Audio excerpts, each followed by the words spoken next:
انا بتكلم دلوقتي عشان افكر نفسي ونفتكر مع بعض ان احنا عندنا مشاكل كتير، والمشاكل دي ما كانتش مستخبيه، واحنا اتكلمنا عنها وقلنا ان المشاكل دي هنعالجها مع بعض. انا على سبيل المثال الاعلام، وانا مش زعلان من ده، بس بقول له خلي بالك انت بتعمل ايه؟ يعني ما الاقي في الجورنال الحكومه منوره، هو المعالجه كده؟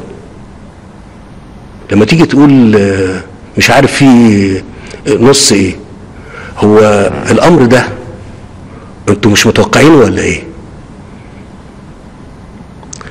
انا في ناس كتير قالوا لي ما تتكلمش واكتب واقرا اللي بتكتبه بس، لكن انا قلت لا يمكن ابدا هتكلم معاكم الا انسان ومواطن ومسؤول، الى انسان ومواطن مصري. مش هتكلم كلام مترتب قوي، هقول كلام من واقع المسؤوليه ومن واقع الامانه اللي بيني وبينكم اللي انتم حملتوني عنها او حملتوني